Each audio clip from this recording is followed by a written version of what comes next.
Each year in the U.S., approximately 2,000 youth aged 10 to 19 complete suicide. In 2000, suicide was the third leading cause of death among young people aged 15 to 24 years of age. Hello, I'm Nikita Mangrawadi. Welcome to the Mayor's Youth Council Talk Show. On today's show, we're going to talk about teen suicide with my guest today, Dr. Paula Melrose from the Samaritan Counseling Center. So, have teenage suicide rates rose nationwide recently? You hit as recent a figure as I've seen. It's been 1 in 3 or 1 in 4.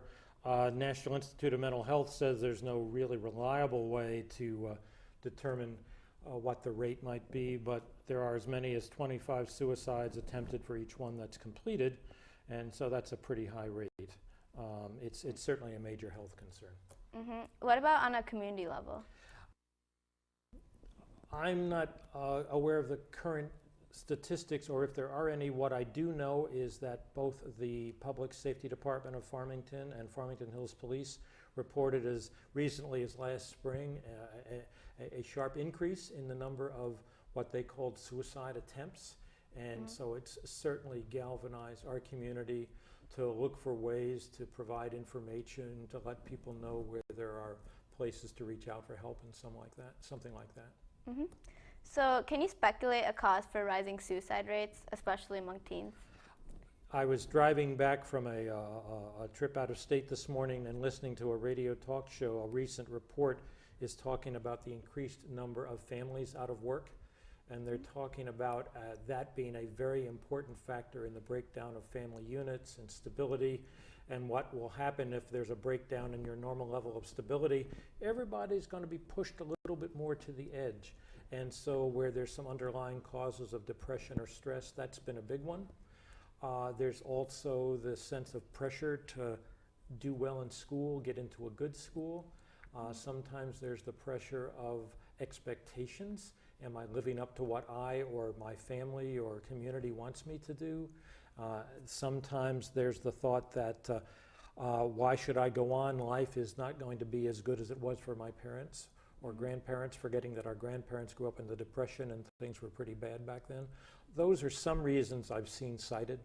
There are a lot more personal reasons once you get into talking with an individual as well. So who's most at risk for suicide? Group-wise, some would say older adults who've given up on life, there's no reason for living. Some would say part of the adolescent population. Last fall, the New York Times ran an article that's saying that men in their 50s, 55 to 60, who all of a sudden were out of work and who were so geared to the work ethic, might be a new group that would be very geared towards suicide. But if you're talking individually a person, it's what's going on in their lives. Have they lost a sense of hope?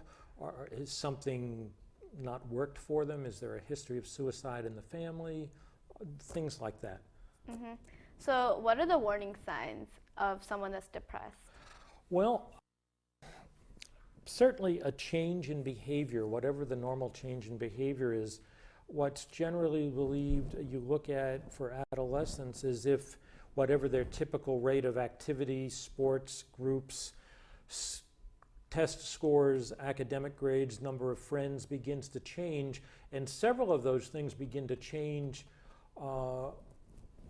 over a short period of time. That could be a clue toward depression, or maybe if you see people, an adolescent getting so involved with his or her peer group that they're separating themselves from an adult, maybe giving things away to friends. Those can be some of the signs that depression and or a suicidal thought is at play. Mm-hmm. So how does depression contribute to teens committing suicide? Well, depression can be a condition that takes over where you might feel hopeless or helpless, be full of despair, wonder if your efforts are worth it. You can just start feeling emotionally and physically tired, begin to not care about things. And if that contributes, if that goes on for a while, it could in some cases transform into a sense of emotional and psychological pain that could be so acute that the person feeling this might think, I've got to get rid of this pain. So if I commit suicide, I'll get rid of the pain, What they often don't connect is committing suicide ends your life, and when clinicians start working with people, they find that it's not so much the ending of life that the potential suicide person wants, it's just to get rid of this emotional and psychological burden that's wearing them out physically and psychologically. Is depression a psychological or physiological problem? It's both. The symptoms of depression can be seen in muscle aches and slowing down, lack of energy. It can be seen in more negative feelings. It might have, in some cases, a genetic predisposition. There could be some imbalance in brain chemistry. There could be a pattern or a history of depression in a family that could contribute to at some point it peaks in a person and they may feel suicidal. A number of things. Mm-hmm. So how widespread is depression? The thing that I go by still is that the World Health Organization still lists suicide as among the top 5 world health concerns. So if we bring it home to this country, it's pretty strong. When you see a number of the depressions reported, many of which go unreported, when you see a lot of things that could sap at a person's quality of life, either as a society, some will look at it, or at families, it's pretty much out there. Happily, more and more people are learning that it exists, that it's a treatable condition, and that more work is being done to identify a person who might be feeling depressed. But for a long time, it just happened, and people thought someone was copping out or giving up, and they wanted them to tough it out, and tough it out wasn't working, and we were getting stalemated. But it's pretty widespread. So what if you or someone you know has depression? Like, what would you do? First thing might be, is the person depressed? If you notice, as I listed a few minutes ago, some of those behavior changes, sometimes that's a way of figuring out that your friend or your family member, there may be something the matter. And if you see that as the case, you might want to, if you're the kind of good friend, ask if something's going on. Can they talk about it? What is very true for the adolescent person is that if an adolescent person finds that a friend is feeling depressed, the person who has identified that person is depressed really needs to tell an adult, because a person depressed needs not only good friends, but they need support. In the case of an adolescent, of an older person who's had more life experience and maybe also a professional. Some kids feel sometimes, geez, I don't want to squeal or talk about somebody or something like that. I don't want to lose the friendship. But depression is a treatable situation, and if you can get a person to professional help, or at least talking about it and not bearing that burden by themselves, they're probably going to have a greater quality of life longer than they might have thought. Mm-hmm. So, are there treatment options? Yes, very definitely. Depression is one of the most treatable psychological, emotional, or mental health behavioral conditions that there is. Usually a combination of talk therapy plus medication carefully prescribed is going to be able to help a person begin to feel better and to work on whatever issues or life concerns might have led them to feel depressed. So is depression inherent, or can it be acquired? It can be both.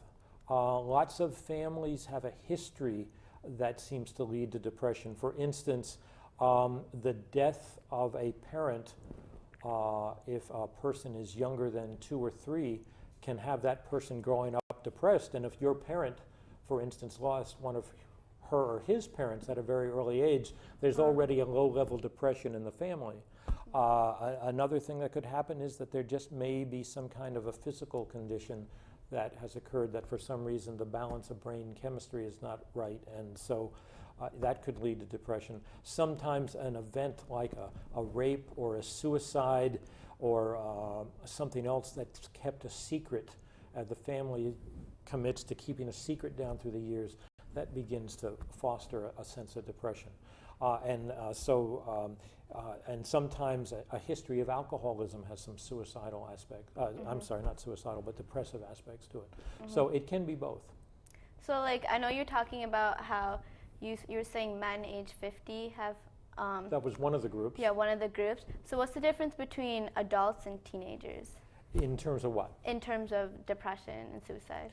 Well, probably the biggest difference is how to identify it. Depression in adults is more commonly associated with insomnia than it is in teen depression.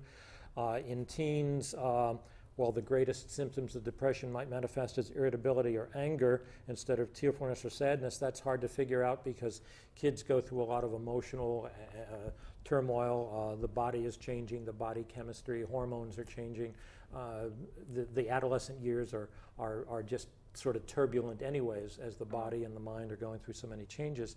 The actual form of treatment might initially be the same, talking to a mental health professional and seeing if talk therapy and or medication, or maybe in some severe situations, some form of hospitalization is available.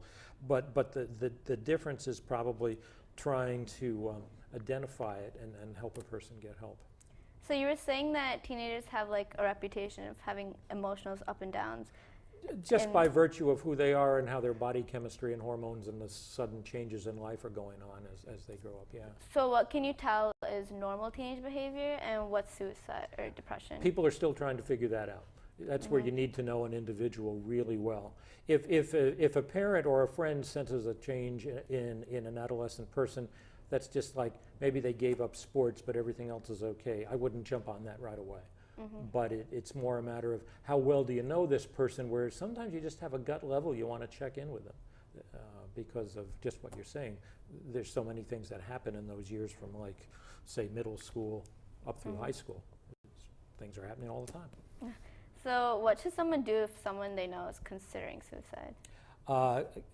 Reach out for them, ask them actually, are you feeling suicidal? Are you feeling like you'd end your life? There's a myth that if you ask that question, it's going to push a person to do it. That's actually not true. It's the first sense, if you're asking the question with compassion, that a person may feel like, oh, here's somebody who cares. If it goes well, a person might open up to you, and then you can say, well, we need to get help for you. I need to talk to maybe a school counselor or your parent or my parent or our religious leader or somebody else, but it's important that the adolescent be connected with an adult and eventually, if necessary, with a helping professional.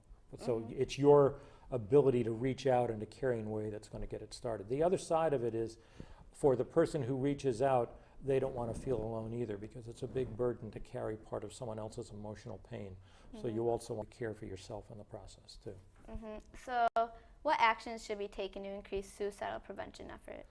I think shows like this perform a great help in our communities. We've had a number of town hall meetings already, and there's another one coming up in September by a special committee to just talk about the need for suicide awareness and prevention. I think it probably shows up sometimes in different curricula and courses in schools.